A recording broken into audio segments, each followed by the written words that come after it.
The rest of the story. You've read the novel Jurassic Park. You noticed a scene in the movie that was not part of the original story, but I think I know why Steven Spielberg put it in there. He wanted you to be there in that amber mine in the Dominican Republic. He wanted you to experience the wonder and the excitement of discovery, because that, well, the wonder and excitement of discovery is something each of us knows something about. Michael Couch does. He was on an island near Papua New Guinea in the Bismarck Sea. He couldn't believe his eyes. Michael Couch found an incredible treasure buried there for who knows how long. Mike looked around him. The natives were just poor fishermen. The fish don't swim into the net. The islanders go hungry. It's a simple life they profess to like, and yet their needs exceeded their wants. And these poor people are sitting, sometimes starving, on a mountain of buried treasure.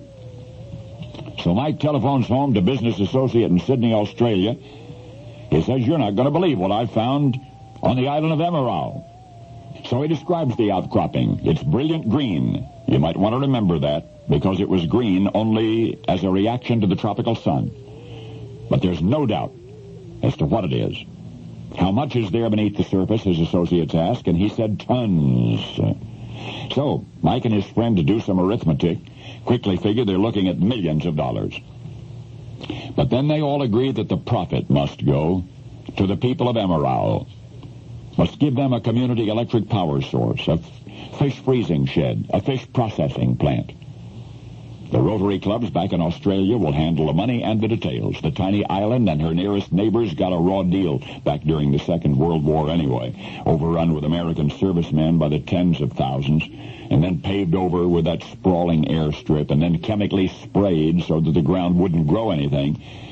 Well, now it was time for a little payback, even if it took private enterprise to do it. There are no prehistoric mosquitoes encased in amber on this out-of-the-way Pacific island, nor is the treasure of Emirau your run-of-the-mill silver and gold. But you see, the soldiers who half a century ago expected only to fight and flee forever, those American soldiers unwittingly left behind a down payment on prosperity. A deposit, you might call it. Something they thought of only as trash.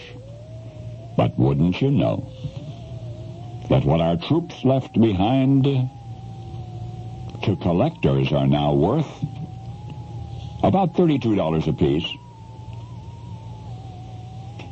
About $32 each. And there are more than 100,000 of them. And each is stamped with the date of manufacture to authenticate this treasure of Emirau, this mountain comprised of tens of thousands of now precious, once discarded, honest-to-goodness, solid glass, World War II vintage Coke bottles. And now you know the rest of the story.